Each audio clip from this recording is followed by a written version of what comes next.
Salut à tous, c'est Pascal du Team Brownies et aujourd'hui dans le 13e épisode de la rubrique One Minute Play, on va aborder le sujet de l'embrayage et de son entretien. Selon moi, c'est peut-être la partie la plus importante à entretenir au niveau du buggy. Je ne vais jamais partir en course ou simplement en journée d'entraînement sans avoir révisé mon embrayage et sans avoir changé les roulements. Si je peux éviter d'être ennuyé et me concentrer sur les réglages du buggy ou simplement prendre du plaisir à rouler, il y a bien assez d'autres choses qui peuvent se produire durant ces journées. L'embrayage est le périphérique qui est lié au moteur. S'il dysfonctionne, on aura tendance à imaginer que le problème vient du moteur et commencer à toucher les réglages, quand bien même ce n'est pas le cas. D'où l'importance de son entretien. Mais commençons tout d'abord par quelques définitions et explications. Voici les pièces qui vont être en relation avec l'embrayage. Là où les rondelles d'ajustement, elles vous permettent d'aligner parfaitement votre cloche sur la couronne ou avec la couronne centrale. Le cône, le volant moteur qui vient s'enficher, s'encastrer, j'ai envie de dire, dans le cône. On a l'écrou du volant moteur, c'est un écrou spécifique avec une sorte de saignée dans laquelle vont venir s'insérer les ressorts. Les maslottes, aluminium, carbone, elles peuvent être de différentes matières. Les ressorts, ou également appelés aiguilles par certains. Les roulements, en général et dans la très grande majorité des cloches, on utilise deux roulements. La cloche, les rondelles de calage et la vis épaulée ou une vis avec une rondelle. Comment l'embrayage fonctionne? Par la force centrifuge. Le moteur va tourner, les maslottes vont s'écarter et se plaquer contre la cloche qui va entraîner le buggy. En comprenant ce mécanisme, vous comprenez également l'utilité des ressorts et plus particulièrement de l'importance de leur choix. Des ressorts fins engageront l'embrayage plus tôt, il sera donc plus doux. Les ressorts de faible diamètre sont par conséquent privilégiés sur des pistes à faible adhérence, par exemple poussiéreuses. Les ressorts de plus gros diamètre engageront plus tardivement et seront donc plus violents. Ils seront privilégiés sur des pistes à grippe. Je ne vais pas m'étendre sur les différents embrayages, 3 points, 4 points, l'utilisation de maslottes, alu, carbone. Ce sera pourquoi pas le sujet d'une prochaine vidéo. Et à ce sujet, vous pouvez toujours me contacter en me laissant un commentaire sur Facebook, sur YouTube, également maintenant sur Instagram et me dire les sujets qui vous plairaient de voir abordés lors des prochaines vidéos. Allez, passons maintenant aux travaux pratiques. On va démonter un embrayage et on va l'entretenir. Allez, c'est parti. On se retrouve à l'atelier et on attaque le démontage. Alors, premièrement, hop. Voilà. Et c'est parti. Alors, vous verrez que nulle part au niveau de l'embrayage, je mets de la Loctite. Alors, il y a deux écoles, ceux qui en mettent partout, notamment sur cette vis, et ceux qui en mettent nulle part, un peu comme moi. Voilà, c'est parti. On a toutes les rondelles de calage. Je vais essayer de garder un ordre, comme ça, vous allez bien voir. Alors, ici, on a parlé des deux roulements, je les sors. Voilà, si je peux regarder les roulements, je vous les montre là. Ils gratouillent quand même, mais allez. Là, ils doivent avoir 2h30, 3 heures de roulage en tout cas. On en parle après des roulements. On arrive sur les maslottes au niveau du démontage. Certains utilisent cet outil. Alors moi, je l'aime bien sur la première maslotte. Ça me permet juste de sortir un petit peu le ressort et gentiment, tout gentiment, je ne sais pas si vous voyez bien, voilà, tout gentiment, je pousse, voilà. Et ça me permet d'enlever la première masselotte avec son ressort. Et on va faire ça pour les 3 autres. Donc, mis à part ça, vous voyez, c'est super rapide. Voilà. J'espère qu'en me voyant faire, ça vous donnera quelques idées. Et voilà. Donc voilà, déjà là, on a enlevé la cloche, les 3 masselottes, les ressorts. Je vais quand même démonter le volant pour vous montrer. Alors, une clé de 10. Voilà. Voilà.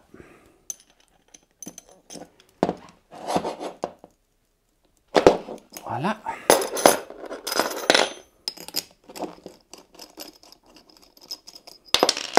Hop, hop. Là, j'ai pas besoin de l'arrache volant. Certaines fois, le volant rentre vraiment fortement dans le cône et du coup, j'utilise l'arrache volant. Voilà. Et la dernière petite rondelle de calage. Voilà. Vous avez entièrement l'embrayage qui est démonté. Alors comme on a enlevé le volant, il est utile avant de le remonter de regarder un petit peu l'état du roulement avant. Là on voit qu'il n'y a aucune fuite, il est juste parfait. Donc voilà, c'est un petit contrôle. Ce que je vous conseille également maintenant de regarder, c'est au niveau du volant. Vous voyez qu'il y a, je vais vous le montrer là, il y a des axes. Mais ces axes, au bout d'un certain temps, avec les ressorts qui viennent s'appuyer dessus, vont commencer à s'user. Après 20-25 litres, ça vaut une bonne vingtaine de litres, ça vaut la peine de changer le volant. Je ne m'amuse pas, moi, à changer ces axes. Alors, au niveau des masselottes, là, je vous ai pris une masselotte neuve et on voit très bien les chanfreins qui sont faits de chaque côté. Je pense que là, on va vraiment bien le voir. Et maintenant, on va prendre une masselotte usée et on voit en fait de chaque côté ici le tassement de la matière, également ici. Donc en fait, on va lui donner une petite cure de jouvence, on va un petit peu l'entretenir pour la rendre un petit peu plus, on va dire, performante et surtout pérenne dans le temps. J'ai rien inventé, j'ai eu la chance de côtoyer Jared Thébault durant les Kyosho Masters. C'est quelqu'un que j'apprécie énormément, un très grand champion. Et j'avais notamment discuté des masselottes avec lui parce qu'il y a quelques temps, il avait sorti un tuto à ce sujet. Et lui, évidemment, faisait un chanfrein de chaque côté, comme on voit ici sur la masselotte neuve, mais également dans la saignée, ici dans la rigole, il évasait un tout petit peu. Ce que moi, je vais faire maintenant. Alors, je vais utiliser une lisse à métaux relativement fine avec un côté lisse et vous allez comprendre pourquoi. Donc, je vais travailler ma masselotte et je vais enlever toute la matière qui s'est tassée et à nouveau biseauter le côté. Je le fais de chaque côté. Et également à l'intérieur dans cette gorge, et c'est là où la lime, la partie plate est vraiment intéressante. Je vais pouvoir la mettre comme ça et ça ne va pas toucher l'autre côté. Et je peux travailler côté par côté. Voilà. Voilà, on fait l'autre côté. Et j'enlève un petit peu également le surplus dessous. Voilà, la masselotte a été retravaillée. On voit que les chanfreins de tous les côtés. Et au niveau de l'usure de la masselotte, un petit truc que je vous donne. En fait, quand est-ce qu'on sait quand elle est en fait fichue, elle est terminée? Vous pouvez toujours prendre un ressort et en fait, il doit avoir, j'espère qu'on le voit bien, il doit avoir bien assez de matière au-dessus du ressort. Là, ce qui est encore le cas. Dès qu'en fait vous avez plus de matière et quelque part c'est le ressort qui vient contre la cloche, alors là franchement on est vraiment beaucoup trop usé. Maintenant les masselottes sont prêtes. Ce que je fais toujours une fois que j'ai terminé de les préparer, je donne un petit coup de nettoyant frein également à l'intérieur de la cloche. Alors certains toisent aussi l'intérieur de la cloche, etc. Moi c'est quelque chose que je ne fais pas. Voilà, j'ai jamais eu de soucis. Pourquoi pas? Si vous avez donné un petit coup de toise, pourquoi pas? Voilà, voilà. Et voilà. on est prêt pour le remontage.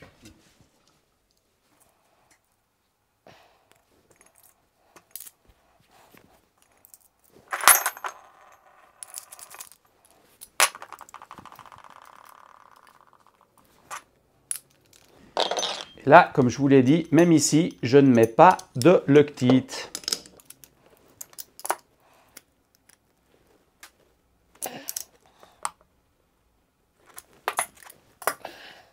Parfait. Alors maintenant, au niveau des maslottes. Voilà. Ici, on descend et on va la descendre. Ici, faire vraiment attention de remettre bien, hop, le ressort dans la gorge. J'ai pas besoin de l'outil avec les embrayages X-Ray. Certaines autres marques, notamment l'embrayage Kyosho, l'écrou est un petit peu différent. Et franchement, c'était beaucoup plus facile d'utiliser cet outil. Mais là, à la main, vous y arrivez sans problème. On continue.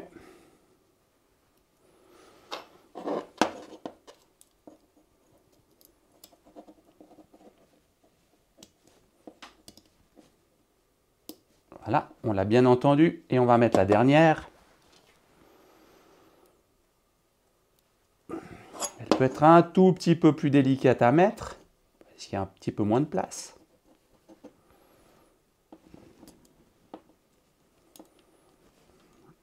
Et là, je vais plus facilement m'aider. Voilà. Et voilà, vous avez bien entendu le clic, tout est en place. Alors, on fait 1, 2, 3. J'ai contrôlé, tous les ressorts sont mis en place. Et puis, vous pouvez juste un petit peu tester. Et voilà, c'est parfait. Les maslottes sont en place. Maintenant, on va parler des roulements.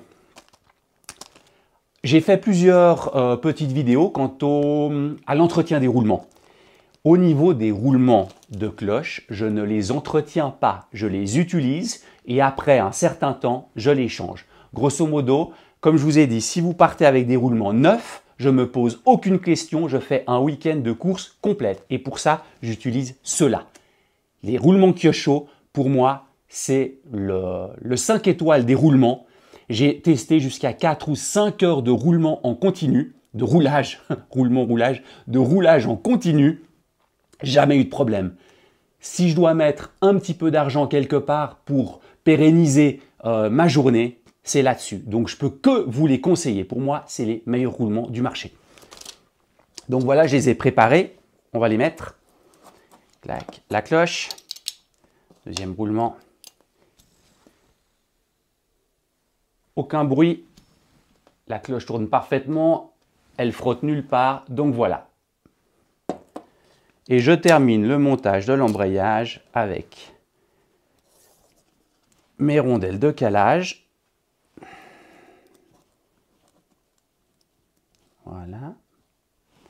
Et là aussi, je ne mets pas de Loctite sur cette vis. En revanche, je la nettoie toujours. Ça, c'est de l'alcool à brûler. Enfin, non, pas l'alcool à brûler. Alcool à 90 degrés, pardon. Que j'ai toujours avec moi. Cette vis est toujours parfaitement propre.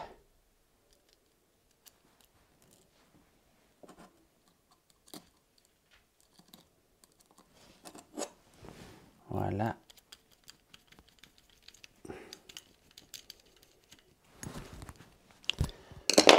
Avant de serrer, je regarde toujours là, c'est parfait. Et maintenant, plus qu'à serrer.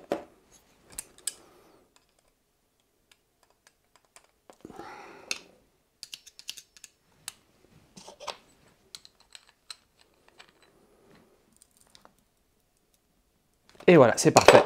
Et voilà, vous avez un embrayage tout neuf, des roulements tout neufs et vous êtes reparti pour une course ou pour une journée d'entraînement sans problème. Top. On va terminer par une chose, petit rappel. Au niveau des ressorts, n'oubliez pas, des ressorts fins vont engager rapidement et donc vous aurez un embrayage doux qui est notamment fait pour des pistes à faible adhérence poussiéreuses. Si vous mettez des ressorts plus épais, vous aurez un embrayage plus violent qui peut être plus agréable sur des pistes à grippe. Gardez ça en tête et surtout, profitez. Allez, à tout bientôt. Ciao!